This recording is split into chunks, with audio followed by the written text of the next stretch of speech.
Hello and welcome back to the A to Z of Football podcast. You're with your host. I'm Alex the A. I'm with Zach the Z.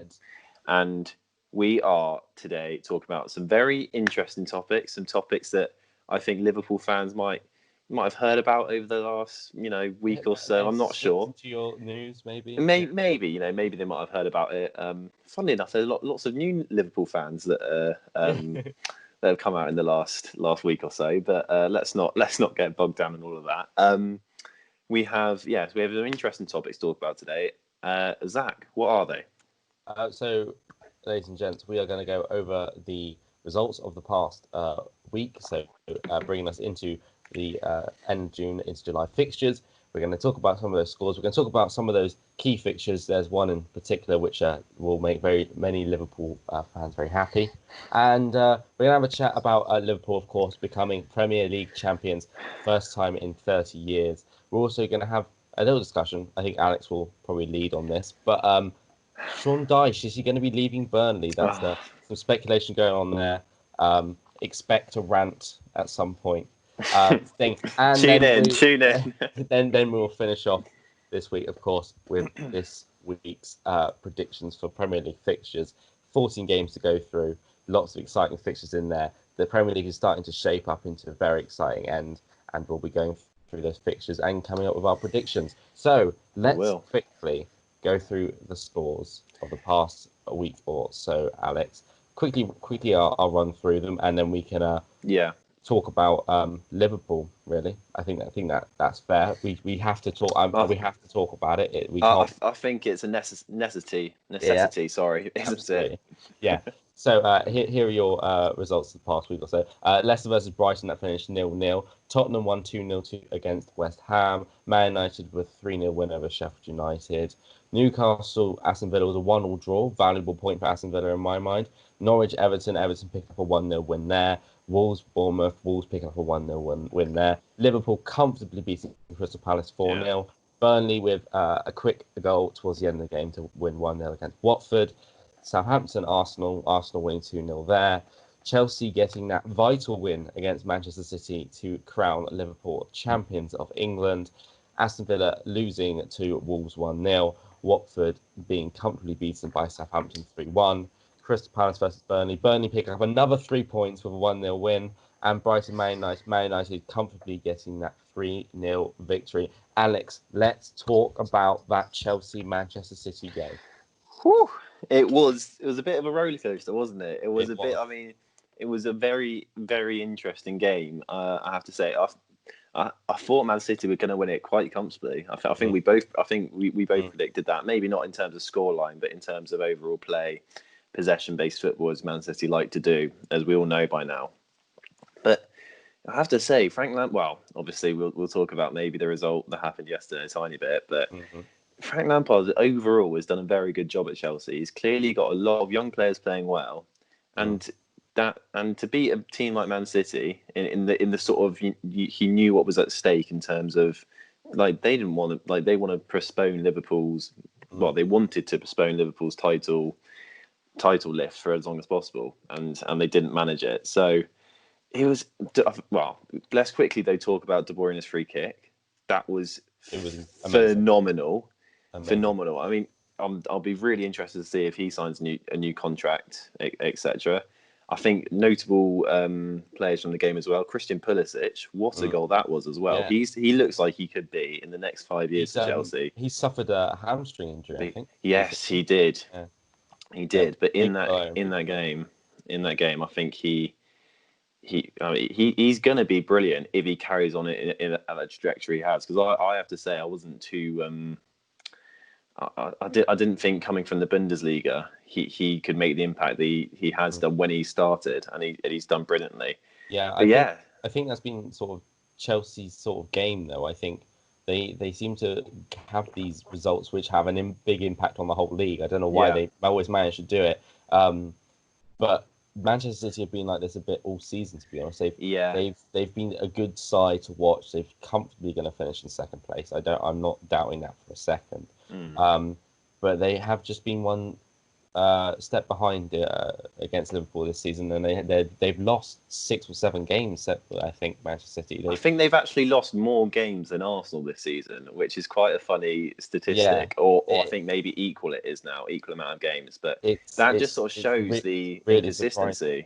Exactly. But let's talk about the bit wider context of this game, because of course, Chelsea, Manchester City only really top 4 impact on that a little bit. But this game gave us Liverpool as our Premier League champions for the first time in 30 years. The scenes were electric. I was kind of getting involved, and I was like, fair play. you know, it was exciting stuff to see, and to see all the players' reactions on the news, and Jurgen Klopp, like, obviously completely overridden with emotions and feelings for what he's managed the club. I have to say they've been outstanding, and they thoroughly deserve it, don't they? I think people, because obviously in the recent last 3 or 4 games they had before prior lockdown, and obviously the Everton game straight after, there was little concerns here. Like, obviously no one was denying they're going to win the league, but really, are they going to be one of the best teams ever to win it? Is the rest of the league poor? No, look, Liverpool, to go, they've played 31 games, right? And they've won, I think, or 30, 32, 31, and they've won 28 of those, drawn 2 and lost 1. I don't think you can quite comprehend at the start of the season, like, if a team could be in that situation. Like, Man City got 100 points. I think Liverpool are going to surpass that with relative ease. And I'm going to put it out there, and I think people can make arguments about the rest of the leagues being poor, or whatever. And maybe it's not the best title race. No one's claiming that. But I think if Liverpool carry on the way they're going, which I think they will be better. I think they'll be in higher regard than the Invincibles, which is, I totally get the mindset of the Invincibles, because not losing a game is a huge feat. And I'm not trying to take away any credibility from that. Like, no, I'm not trying to do that. But I'm saying, let's say I predict they'll win 6 out of their last 7 games, or 7 out of the last 8.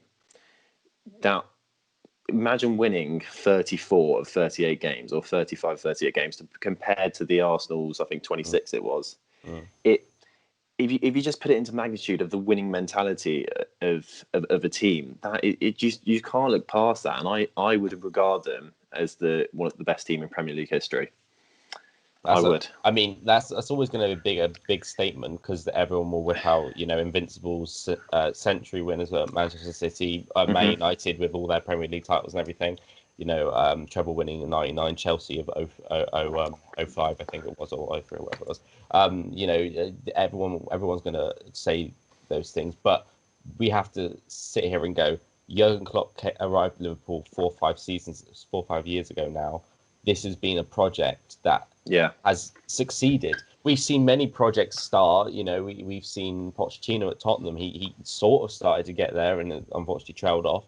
They tried to do it with Emery at Arsenal to recreate that Wenger thing. It didn't work at all. But Jurgen Klopp came into Liverpool, and he's just sparked that winning mentality, as you talked about. And this has been a growth over 4 or 5 years, and it's proof that these sort of projects do work.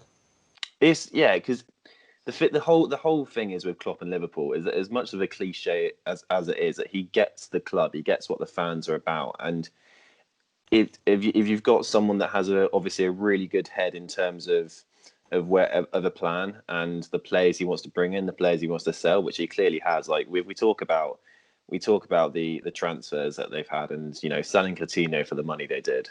Brilliant business. Bringing in Firmino for 35 mil, Salah for 35 mil, Mane for 35 mil. Like, all these players who now think how much they're all worth now.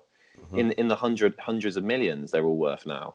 Fabinho for like 40 mil, I think it was. And then obviously you've got Alisson and Van Dijk both in the 70s. But again, they're genuinely invaluable players at the moment. And absolutely, it's the way he's carried out his plan is phenomenal. And especially, I think, as well, people overlook the fact that, imagine if you're a Liverpool fan last year, playing your best season in the Prem by a country mile and still losing out, and then coming back this year and winning it so convincingly. I think it's just they're a joy to watch, and fair play to them. Like Yeah, big congrats. You can't really absolutely. say much more, can you? No, But it's absolutely right. I think Liverpool fans would have felt at the end of last season that this is always how it's going to go. We're always going to be runners up, however well we do. They finished with 97 points last season, I think it was, which was title winning in any league, yeah, any other league exactly. that year. And they still didn't win it, and then they must have thought, well, that's that. But no, Jurgen Klopp's kept that winning mentality. Yeah. He's kept that project going, and I think you have to say he's probably the best manager in the world right now. I mean, you can't deny that he's won. He's been in a Champions League final, won a Champions League, and now won a Premier League in 3 seasons. That's incredible. That's absolutely amazing. Yeah. You know, I think they're going to be. They could turn into a force that could dominate Premier League for many years, and and you know, I obviously, as I'm not a Liverpool fan, so that kind of frustrates me a little bit personally. But as an actual club, they deserve to be up there. Everyone's always thought Liverpool deserved to be up there. I don't think, and seeing the league table and seeing that little C next to Liverpool's name, it's actually something quite nice about it, because even us who aren't Liverpool fans, to see it is good. I just hope it's a Tottenham sign next year, but I can dream. It will never happen. You can dream. It will never happen. But you know, they have been amazing, and to have a player like Jordan Henderson as the captain, who's been there from such a young age and has grown as a player, and now as a captain of an amazing Liverpool side, can lift that Premier League trophy. I can't wait. I can't wait for them to lift that Premier League trophy with fans as well. Hopefully, Yeah. They deserve it. They do deserve it. Absolutely deserve it. And I think another team, just to put into perspective, is that there's a really nice balance in the Liverpool team between obviously sort of players they brought in for a lot of money that they already knew were world class or could be world class, but the likes of Robertson, for example, that they bought for 8 million from Hull, who's now turned into a world beater, arguably the world's best left back at the moment, or certainly in the top 5. They've got Alexander-Arnold, who's come through their youth system in the last 2 or 3 years and just smashed it. And then, as you said, Henderson in the middle, and like people like Wijnaldum, who's in the middle, 8 million, I think it was, from Newcastle as well, who got relegated 4 years ago. All of which is they've become part of a unbelievable team, and it's staggering that Klopp's managed to get so much out of them, and that's, I think, as well, something you got to give Klopp credit for as well. He's not just bought in a load of players ready-made. He's had to buy players that he's seen potential in, and not many people know about, and bring them up to be world-class players. I think phenomenal. I think that's one thing that the Klopp era and Liverpool have done, is they have this perfect blend of star players, youth players brought through their academy, and players which are not that highly regarded, and actually working with them and making them the players that they can be. And Klopp's done that to great success, and I hope they're successful for many more seasons to come. Not necessarily Premier League, but Champions League, FA Cup, League Cup. You know, I want to see Liverpool have a you know, enjoy this experience and show that this team isn't just a one-off one win. That's that. Yeah. You know, I don't think that's what they are at all. And you know, statues have been in the news a lot recently. Do you know what you should make a statue of? You should make a statue of Jurgen Klopp holding that Premier League trophy, because he has done wonders for that club, and there is no denying it. He should be celebrated and glorified outside at Anfield. Honestly, that's the truth of it. What a bombshell to end that little segment on. Hey, that was very, very good, to be fair. Alex, I know you want to talk a little bit about Burnley as well. Sean Dyche's sort of speculation going around that he might stay, he might leave. We're not really sure what's going on there. They've had good wins recently. You're doing well in the table. Why do you think he wants to leave? Well, speculation that he does. Yeah, well, look, so obviously since we come back, we've had obviously the game against Man City, which was a poor performance, but obviously up against Man City, and you can't really do a lot about that, like when they're going full pelt. And then we've come back, and this is part of the problem, which I'll just get into, with loads of injuries, loads of a depleted squad. We managed to get a 1-0 win against Watford, and then a 1-0 win against Crystal Palace. Like, both clean sheets, you can't argue. 1-0 is obviously, it's what Dyche does. often. But yeah, so in and amongst this positivity is Dyche complaining to the board, and rightly so, because in two of these 3 games we've had only 7 of the 9 players you're allowed on the bench, 6 of which in both of those 7 were youth players and 2 goalies. So rightly so, Dyche then looks to the board and he's now publicly making statements which he's never done before about, well, look, this is what happens when you don't give me the finances to improve in the Premier League. Look, Dyche has been, I don't think Burnley fans appreciate him enough. I certainly do.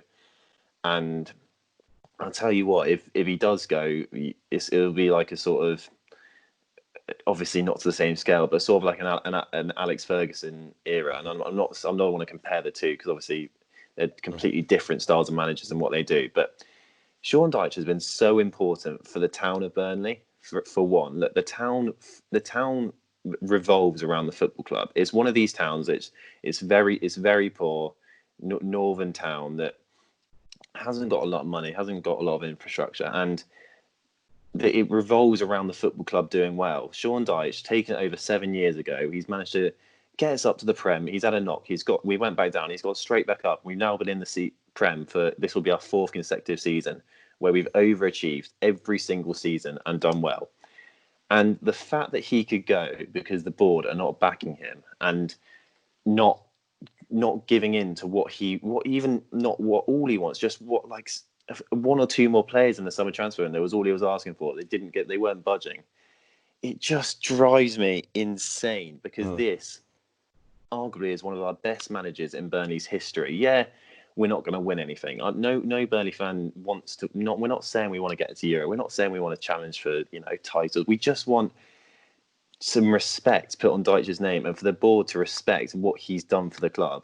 He's kept Burnley in the Premier League for 4 seasons in a row. Burnley, a town of 60,000, a town that, as I said, revolves around the football club, a town that was predicted to go down to League One when he took over, and he's turned us into a stable Premiership club. It just drives me insane, because they don't realise that if Dyche goes, there's no hope for Burnley staying in the league. And that's me. I don't want to sound pessimistic, because obviously I get that I do there, but just off gut reaction that no one, look, in the training ground, for example, all Dyche's quotes are up on the wall. All the players he buys are tailored, made for him to coach in the way that he wants to. He's bought Pope for 2 million, who's now an England international. He bought Cork from Swansea, England international. He bought Tarkowski from Brentford, England international now. He's got Dwight McNeil, who's now worth 30-40 million.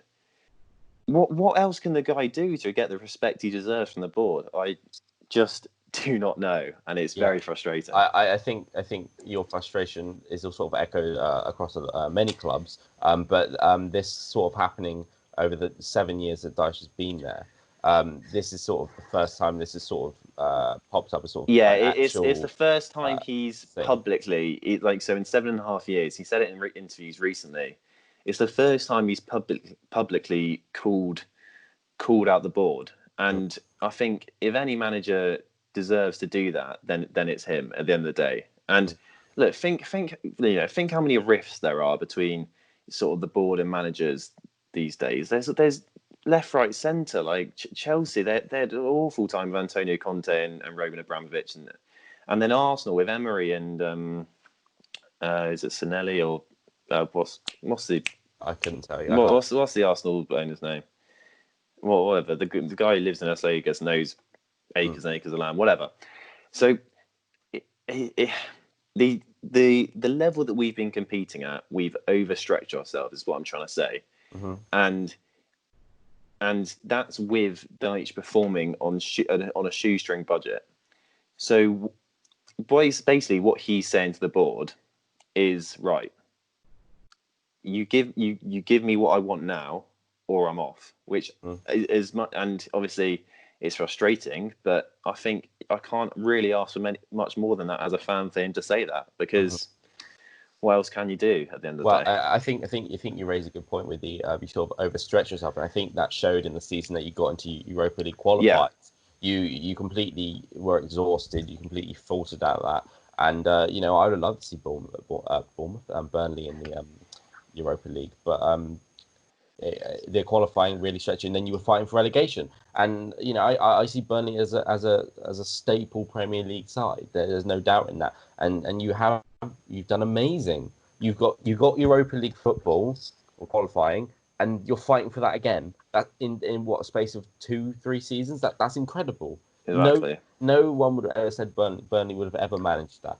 And for your team to do that with the resources that you have, which is much limited compared to the likes of the big teams like your Man United's, Man City's, Liverpool's, you have, and Dyche has done an amazing job. There's no doubt in anyone's mind, neutral Burnley fan, I don't think you can say it and criticise the work he's put into making that club successful.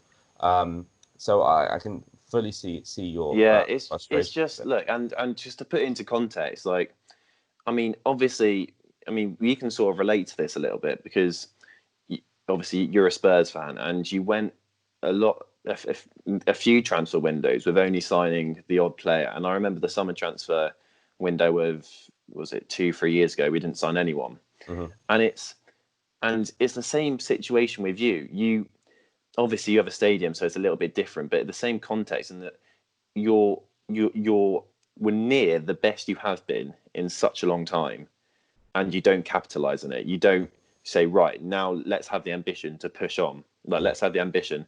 Burnley, look, we're like so many of these mid-table clubs now where with the right investment, we could push to be one of these Europa League clubs. And but that's not even what Burnley fans necessarily want. We're just happy being in the Premier League. Like, as I said, for a town, like, it's so important that we have Premier League football for the town. And it's just frustrating that a manager would leave after 8 years because the board wouldn't provide just some more players. I really do hope that the sorry for the miniature rant, guys. You were warned at the start of the podcast. Get it off my chest. Right. I don't think the board can sit there and go, well, all right, then bye, because they have to look at the success that Dyche has had. Yeah, it's not trophy success, but it's success in a sense of a small town Premier League team. And I think they'll have to sit down. Obviously, we'll have to see how the news develops. But I do hope for Burnley's sake that Dyche stays on, because I do think he does do a good job. I do think, for the record, just quickly before we leave this subject, I do think he actually will stay. I think the board are smart enough people to realise that without him, without him there could be serious trouble. So I do. I'm not saying that I think he will. I do think he will stay. But it's just having the uncertainty of it is worrying. Of course it is. But anyway, look, we've won our last 2 games 1-0. Nick Pope's going to get the Golden Glove. It's all fine. I think that's fantastic that Nick Pope. Imagine if he does. It's. I think for any English goalkeeper, that'll go straight in our trophy cabinet. That'll be like prime centre, Nick Pope Golden Glove. Oh, I'd love it. Deserves to be. Right, look, Alex, we've got a lot of games to get through. This week. Yes, we do. Starting with tonight, actually, you've got some big games happening tonight. Let's start off with Sheffield United versus Tottenham Hotspur. Yeah, this is a really, really interesting game because, we've both said how poor Sheffield United have been since the restart. Another poor result against Arsenal in the FA Cup. Could argue they're a little bit unlucky, but at the end of the day, losing at home to Arsenal these days is arguably a poor result. And that's now 3 losses on the bounce against the Tottenham side. What would you say? Would you say you're a confident side at the moment? I think we're a lot more confident than we were. Yeah, I agree. Coming out of the I watched the West Ham game. And we were quite. I think we were quite good. We had these moments of defensive sort of blindness where West Ham had a couple of close chances. But we were. I thought we were creating chances. Obviously, Harry Kane was clinical when he needed to be. And we were not as defensive as we normally are with Mourinho. I think the thing is with that was that you didn't really need to be at your best, did you? No. That West Ham team that played there, you didn't really need to be upper echelon. You got the job done. You got a clean sheet, and I think it was a very professional performance. To be fair, I don't think any Tottenham fan can really argue. I think looking at the table as it is, I would say if Tottenham had a couple more points, even it was like 47 points on the table, I would go, this is the game we need to strike, and that will put us in a brilliant position. But obviously, I think we need to do that as well to keep up. But I feel like Man United, Wolves, Chelsea, they've just got that little bit more. They've created a little bit of a mini league, haven't they? Yeah. I'd love to see Tottenham. I want Tottenham to try and keep up with them, but I think even if we do keep winning, they're doing well, those sides. So it will lag behind. But if we're getting Europa League football qualifying, whatever, I think that's not a bad result for what's been quite a poor season, really. But like we say, Sheffield United haven't been playing well. They're dropping down to 10th, 11th in the league. They're done. They're finished, in my opinion.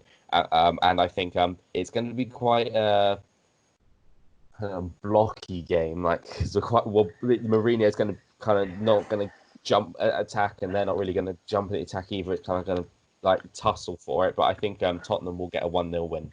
Oh, and the thing is, it's two very strict managers with very strict styles, isn't it? Obviously, Wilder's got the, this overlapping centre-back sort of style that he's implemented since League One, and it's obviously worked so far in the Prem. A very physical side as well, obviously. And obviously, we know how Mourinho plays. I'm going to say a 2-1 Spurs to mirror the Arsenal game that Arsenal played at Bramall Lane. I think it'll be a tight game. I think just the difference in finishing will be key. I think having Kane and Son playing and starting, I think just that extra edge, extra bit of quality at the end in terms of finishing will just pull you over the line. But I think it'll be I think Sheffield United will be up for it. I think that it'll be a very tough game. They won't like the fact that they're slipping down the table all of a sudden. So. No.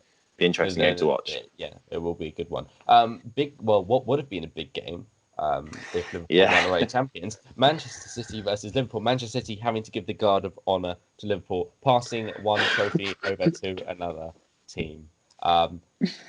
This could be a good game, though. I think it could be a great game. I'll tell you what. Although Guardiola talks a good game about congratulating people, he will be fuming that he's going to have to stand there and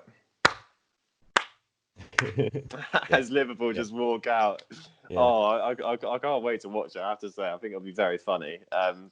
The thing is, in a way, I was sort of hoping that this could be the game that Liverpool could be crowned champions, because I think it could add a bit of extra spice to the game. However, I still think it'll be a good game. I still because they're two brilliant teams that like to have possession-based football, both of them. So I think it'll be. And obviously two brilliant attacks as well.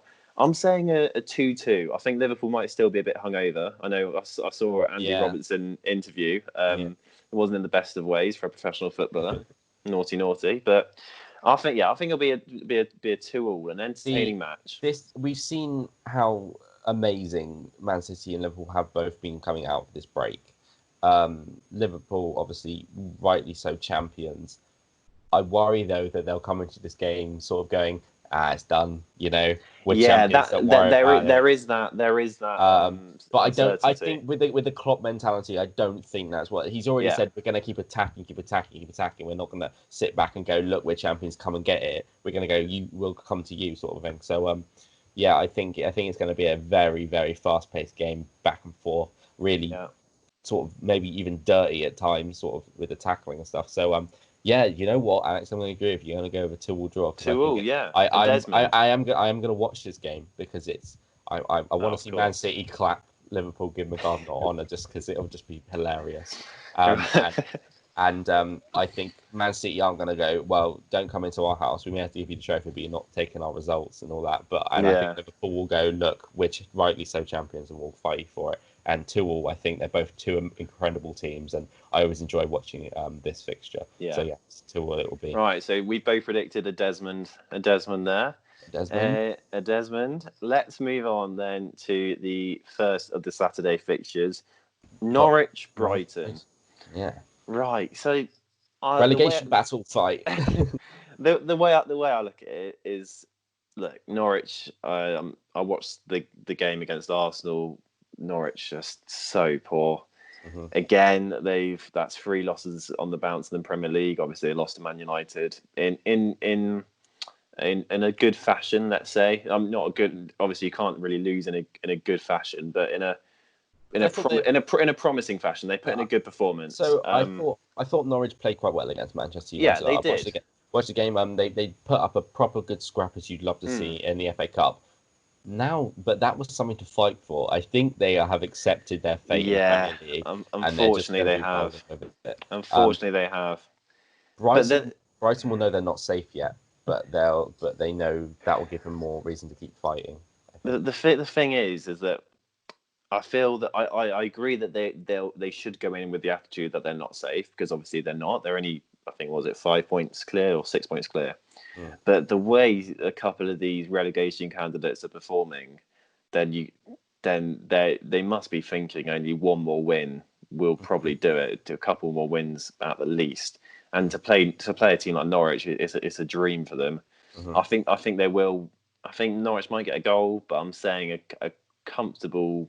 I'm saying Brighton go 2-0 up, maybe a Todd Cantwell goal, 85th minute, and then it'll finish 2-1 to Brighton. I'm gonna go for a 3-0 win for Brighton. I don't think Norwich have got any legs left in them. Yeah. I think Brighton on a day can actually get some goals behind them. So I think Brighton will comfortably win this one 3-0. And then from that, they'll probably pretty much be safe, won't they? Yeah, so I would say so. I think the other red teams in that relegation battle are being really poor. God. So we have to sort of think Brighton. I think Brighton are safe at this point, considering we had a conversation a few podcasts ago about how Brighton could really fall away. Yeah, I predicted them to go down. Anyway, Leicester versus Crystal Palace is our next game. Leicester have not won a game yet.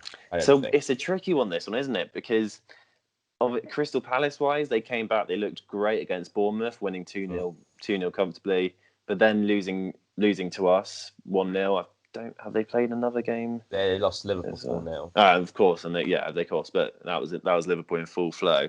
Yeah. So they're not in the best of form. Obviously, lost 2 of their games. Lost to Burnley at home, which is never a great result. And Leicester, man, everyone thought they were guaranteed top 4.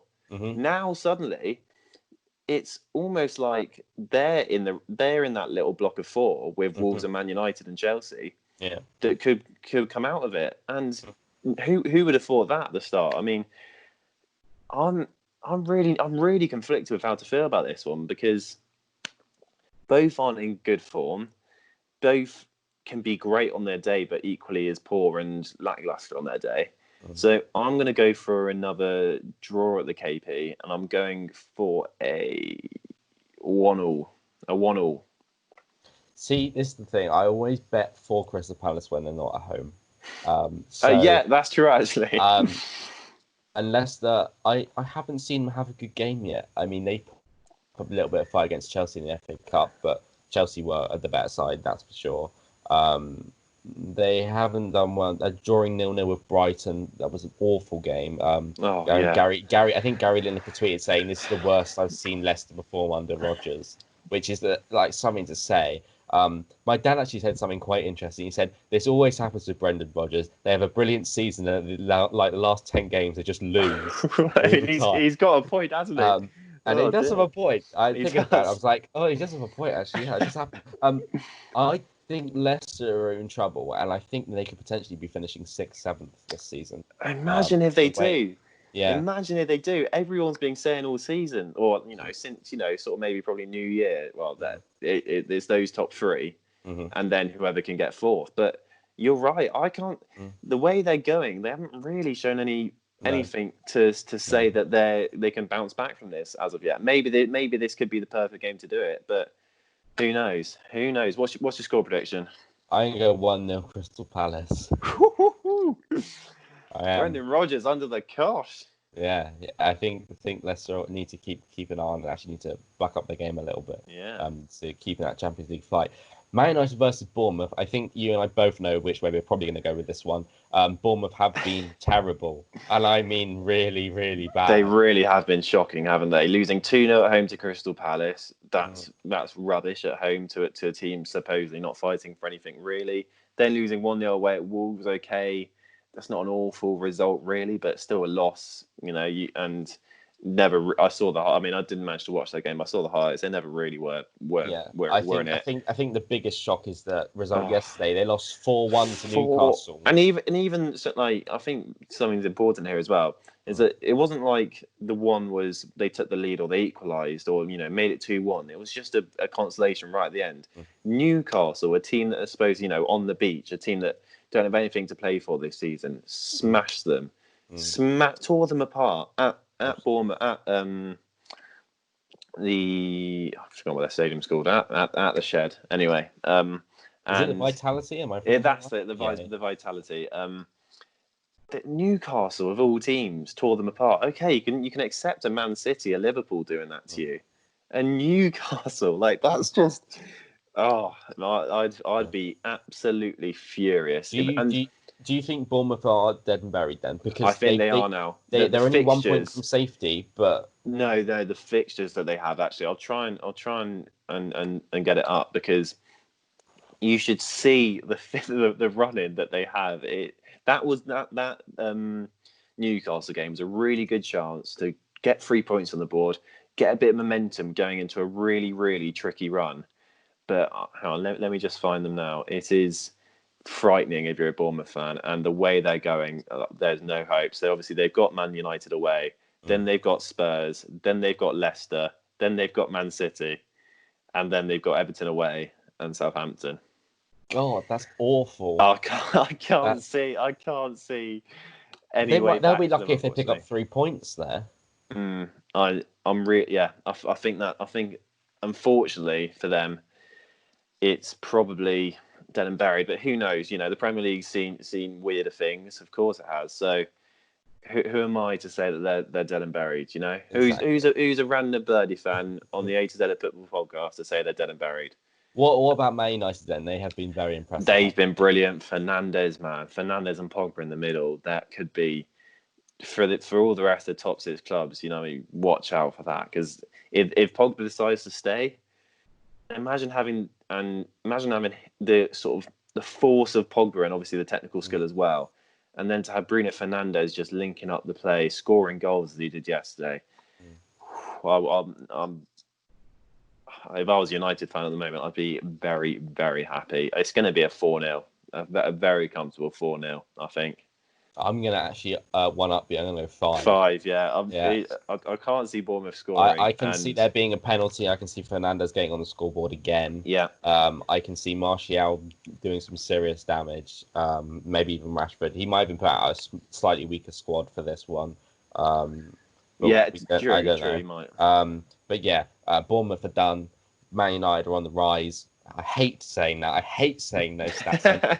But they are impressive at the moment, and I'm glad that Tottenham only got a 1-1 draw out of them, to be honest. Otherwise, that would be really difficult. It's smart. Yeah, Man United easy win here. Wolves Arsenal. Now this is a good game. Yeah, this is a good game. So obviously, as much as we slate Arsenal, and Arsenal have been shocking this season overall, you got to give credit to them in the fact that they've won against 2-0 away against a Southampton side who are playing quite well. So you've got to give credit to them for that. Obviously, they came through a good tricky time in the FA Cup to beat Sheffield United, and then obviously smash Norwich just yesterday or the day before. I think it's fair to say, and I obviously we slated Arsenal last week. Obviously, lots of concerns around that football club. They've been impressive in this past week. Yeah. They've got the wins, they've got results. Southampton game, they were okay, but let's be honest, their goals were fortunate to say the most. Norwich aren't doing well at all at the moment. Sheffield United was probably the most impressive win, in my opinion. But I think this is their first real challenge since they lost to Brighton. I'd say so. And look, Wolves, they've been brilliant this season. I really like to see Wolves go in the Champions League because I think it would just be a really nice change to the traditional top six getting in the top four. I just look Arsenal away, and at home actually usually pretty okay, but away at big games they just bottle it, and it's not a cliche I like to sort of revert to, because you want, like, as a sort of neutral, I do want to see Arsenal change and want to see Mikel Arteta do well, but I just can't shake out, like, with that crop of players that they have. I can't see it happen. I think Wolves are too strategic. They'll just. I don't think it'll be a thumping. I don't think it'll be only like a 3 or 4-0. But I just think the way that Nuno plays, he might not.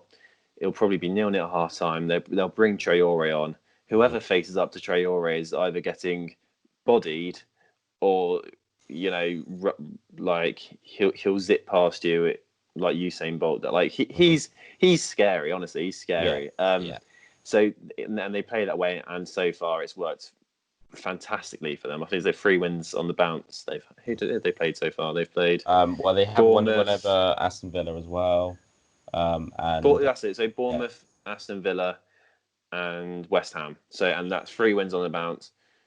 Have they conceded a goal? They've conceded 1 goal maybe. And look, so I just can't see. I mean, I think Arsenal will do okay. I think they'll give them a good test in the first half, and you never know. Maybe Aubameyang could have one of his days again, and Pepe could produce a moment of magic, as he sometimes does. But I'm going to say a 1-0 Wolves. I'm going to go 2-1. I think Arsenal might score. Yeah, maybe it might be a consolation, but I think Wolves are the better side at the moment. I think Wolves will pick up the win, and they'll power on into their Champions League contention. Yeah, which is exciting stuff. Talking about Champions League, Chelsea need to bounce back, don't they? And they've got a good game to do this.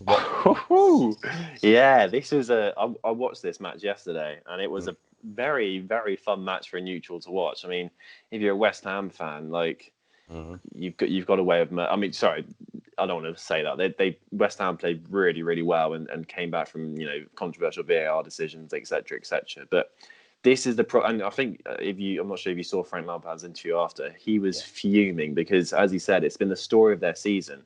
Is that they patched together a nice little run of results, and then suddenly they could have a game like this where they just switch off, and it could cost them severely in the long run. So I don't think that, and traditionally, once this happened, they've gone on good runs, and then they have a period of about 3 or 4 games where it's really tricky. So I'm going to be controversial here and say 1-1. And I know. So everyone listening is like, what you want about, Alex? Like, what sort of logic you got behind that? I just think that Watford, after seeing their fellow relegation candidates be so poor, bar West Ham obviously, but mainly Aston Villa and Bournemouth, be so poor that we're playing against a Chelsea team that have just been beaten. We have a real chance here, and they're not going to be like full of confidence. We have a real chance to go here and get a point. And I just back, for some reason, I just back Nigel Pearson just to get these sort of like finicky little results, which they probably won't deserve to. I just feel they just grab a cheeky 1-1. I don't know what it is. How do you think what would have been so far? Because I don't feel like they've been that impressive. I don't think they've been as poor as Aston Villa and Bournemouth and the like, but I don't think they've been as impressive. I think they're good enough to avoid it. Yeah, it's been a weird start for them. Obviously, they had the 1-1 against Leicester, but that's a very poor Leicester at the moment. And then obviously the 1-0 against Burnley, which was okay. Yeah, we won it, and I was very happy that we won it. Probably a draw would have been a fair result. I mean, we dominated the first half, they dominated the second, and then Southampton, which they were poor in. So by no means am I saying that Watford have performances to look back on and say, look, we can take confidence from this game. But they've had a nice little rest now. So by Saturday, I think they'll have about 5-6 days, which in this climate is a long rest. And I think they'll be really prepared for a Chelsea team that won't be full of confidence. So I'm gonna go 1-1. You know what? I'm going to back Chelsea on this, and okay. That hurts me as a Tottenham fan, but I am Yeah. going to back them. I think they'll get a 1-0 win, but I think Watford will really come at them and make life difficult for them for sure.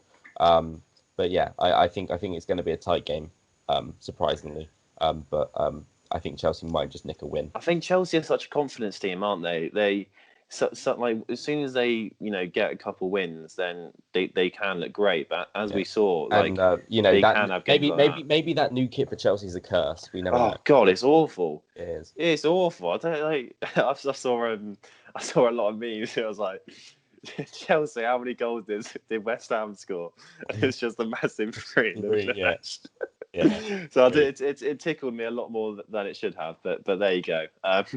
Right, there we go. So we're moving on. Another to Sunday Burnley now. game now. We got Burnley Sheffield United. Fight for Europa League.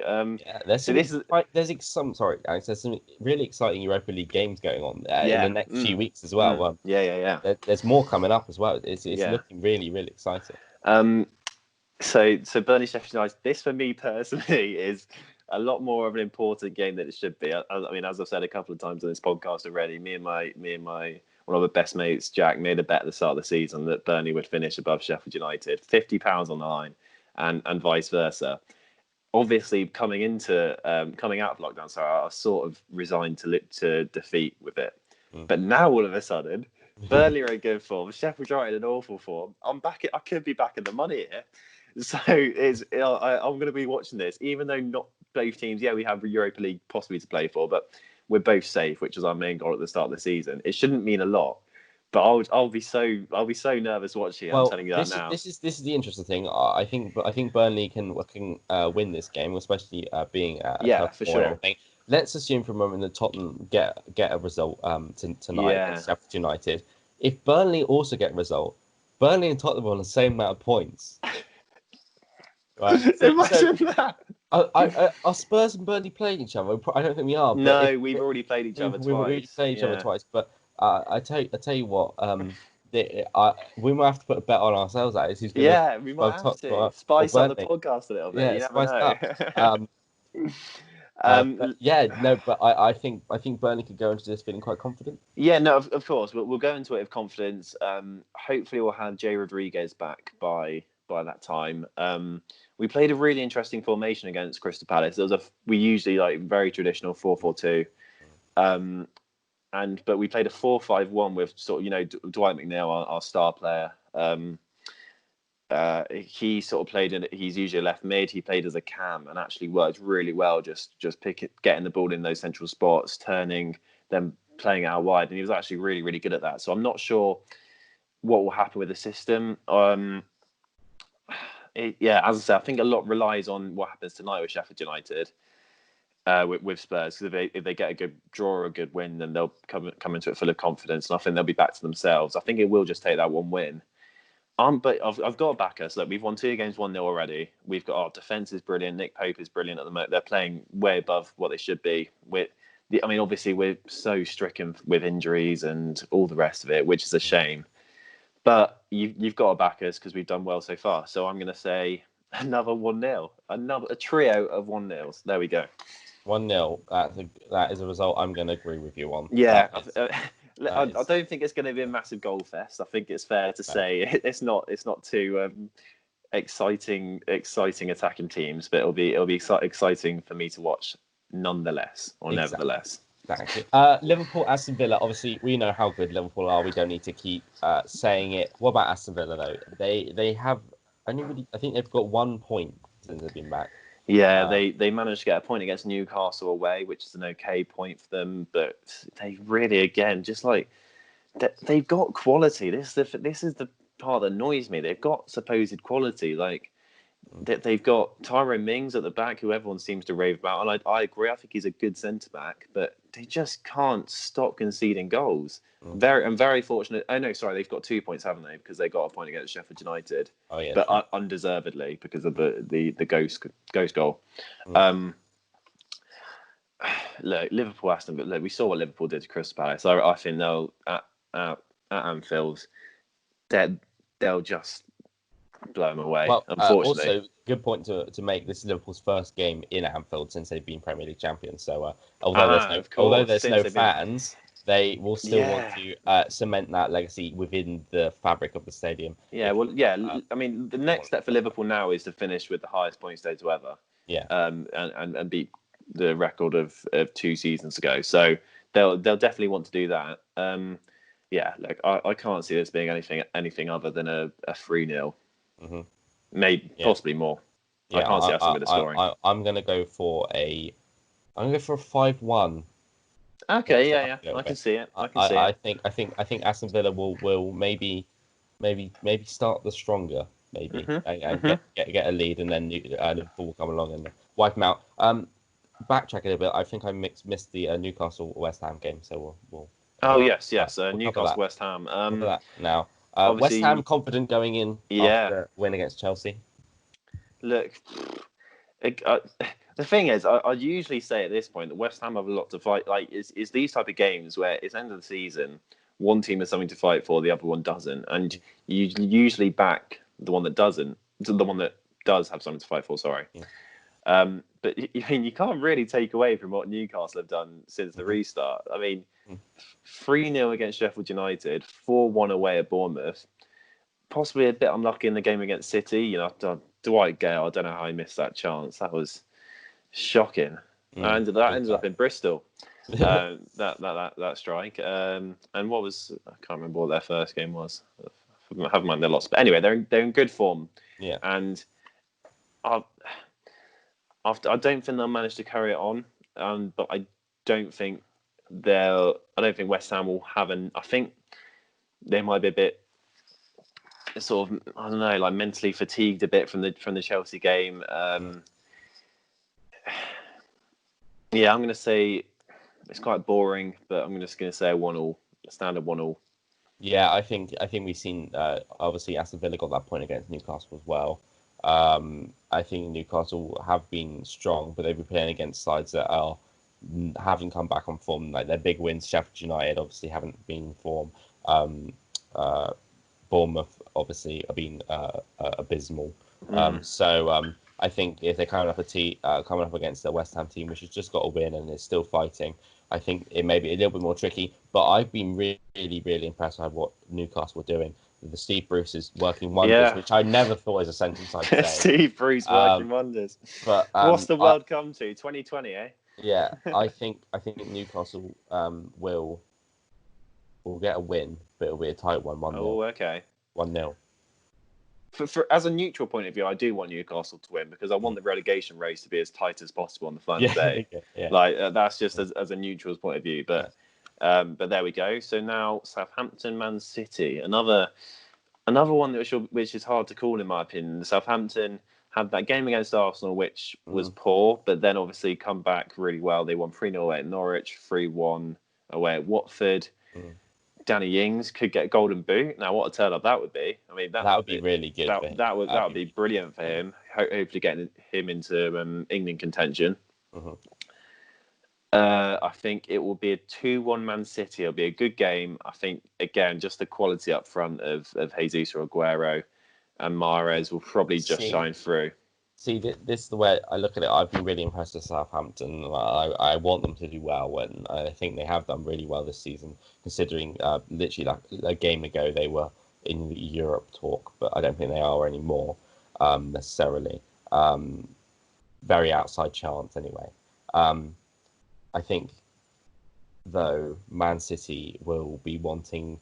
They've lost sort of their title and the thing that they've held on to for the past sort of 3 years now, and I think they'll be looking just to beat up with anger any team that stands in their way. Sort of, like a spoiled child, like throwing his toys out pram and sort of, getting annoyed at everyone, and I think they'll take their anger out on these smaller teams. Southampton is a smaller team. Interesting.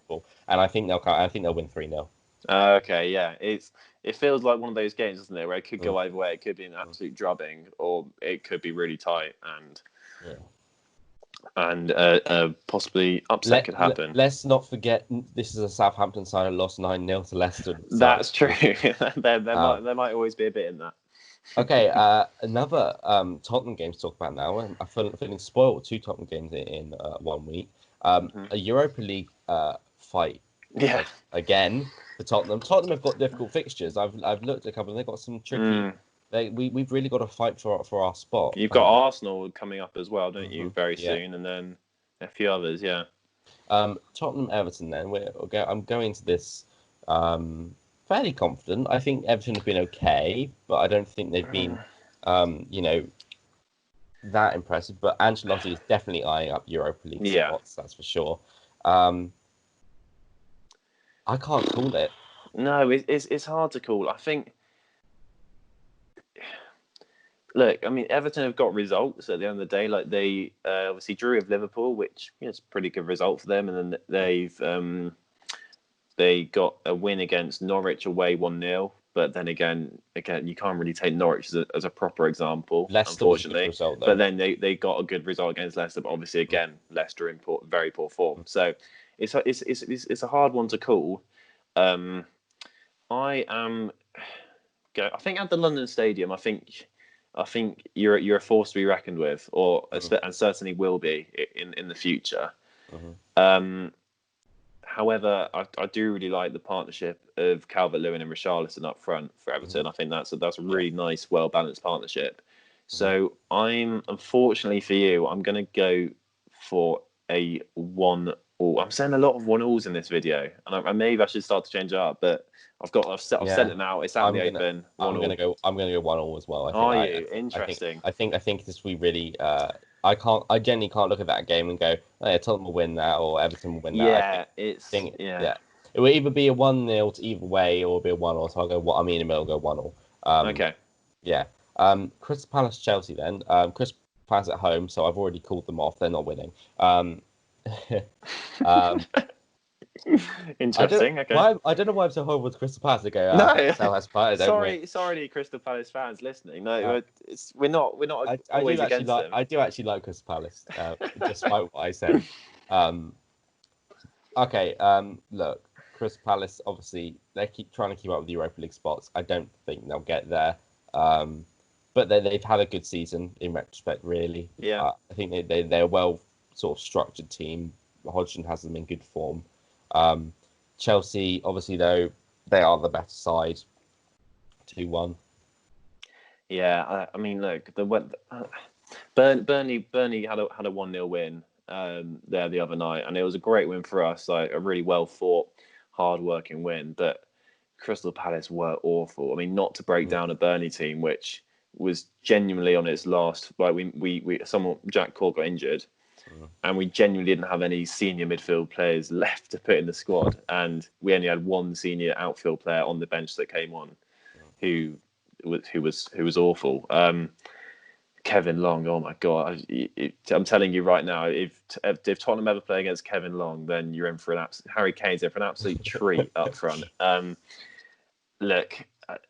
They were really poor. Zaha, he's really not at it at the moment. I think he really suffered big time with not being able to move to Arsenal like he wanted to last season. Yeah, I think this is the perfect game for Chelsea to bounce back from what our predictions have said, from what my predictions have said. I think they're going to draw to Watford, and I think it's going to be 2-0. Yeah, that's solid. 2-0. I think that's absolutely fair. Coming into last two games now, we got a relegation battle for one game, and then Europe fight for another. Let's talk about the relegation one first. Watford v Norwich. I think it's fair to say Watford may pick up some 3 points here they desperately need. Oh, I feel so bad slating Norwich all the time, but you can't not. You just can't not. They've been bad this season. They've just been so awful. And it's really interesting because the thing is, I feel like most Norwich fans are quite positive still about Daniel Farke. And I don't know if that's still the feeling, or they just feel like they've gotten lucky, or just something needs to tweak, or I watched this Norwich side, and they've got good young players. Yeah, there's no reason to say they can't. I mean, we say they've been bad this season. They haven't been Huddersfield bad. Not quite. No. But they They are. I imagine they'll be the yo-yo team for many years to come. I think now they'll do amazing in the Championship, win that comfortably, and come right back Premier League, sort of be in the relegation battle like they normally are, maybe fall out again, then come back and go blah blah blah. And it'll sort of be this vicious cycle when they'll lose these players like Cadwell will go, Aarons will go. I think Lewis will go. I think Brent Deer will probably go. Mm. I think Godfrey will probably go. I think Tim Krul's a decent keeper. Quite happy with him. To be honest. Honestly, if you want a keeper for a penalty shootout, he's so up there for Krul. Look, I think it's the perfect game to have Norwich at home. Realistically, I think it's going to be a comfortable. I think it's going to be comfortable to 3-1. I think Norwich will get a goal. 3-1 Watford. I think. I don't think there'll be that many goals in it. I don't think either of these teams have really been able to score that many at the moment. I think Watford will get, 2-1. 2-1. Okay. 2-1. Final game then, Alex, for this week. Premier League is spicing up, I think it's fair to say. Arsenal-Leicester. Leicester not doing very well. Arsenal doing okay now. They've two wins on the bounce. They've picked up. Any Arsenal fan will tell you that they're about to win the league with those two results. But it's obviously, again, I think the results of what are the prior games that they have obviously might affect this in some way. I think Arsenal at home, being at home is a big plus for them. They always seem to be play better at the Emirates with fans or no fans. I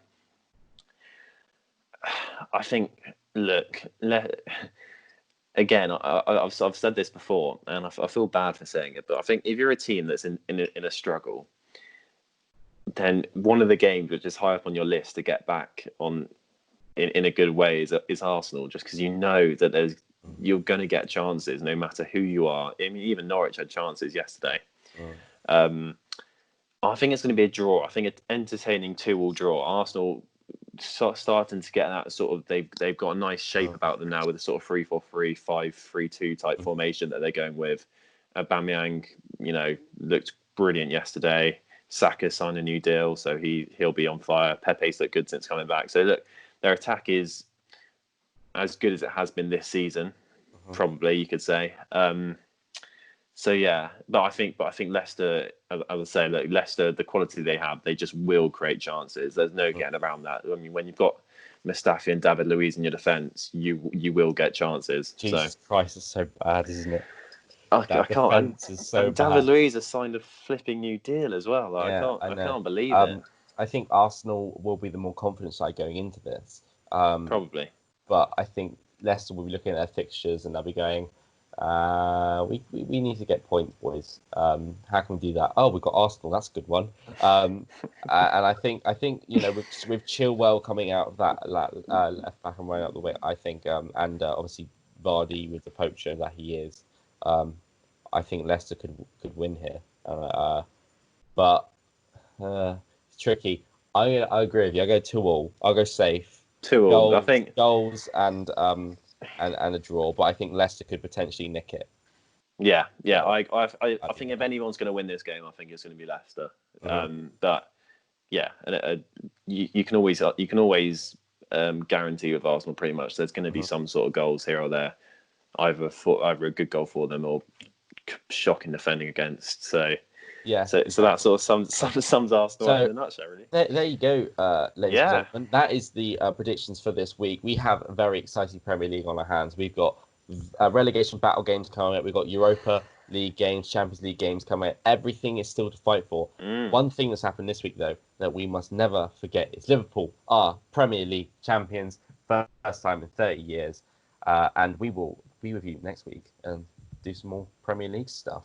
Yeah, I mean, I love this routine we've got going. Like we've actually got football games to talk about and football games to look forward to. I'm loving it, mate. I'm loving it. It is brilliant. If any Burnley board member is watching this, my garlic, just if you happen to watch this, don't you dare get rid of time. Don't you just give him what he wants. If he wants a mansion, give him a mansion. If he wants a pony. Give him a pony. Whatever he wants, all right? That seems the perfect way to end this. If he wants Ronaldo, get him fucking Ronaldo. Apologies for cursing, but it's just my thoughts. Anyway, so Burnley to summary Ronaldo, and we'll see you next week. That's going to Bye-bye. be the title of this video. Look, so I've been Alex the A, I've been with Zach the Z. Thank you very much for watching. Like, subscribe, comment, and we'll see you on the next one in a bit.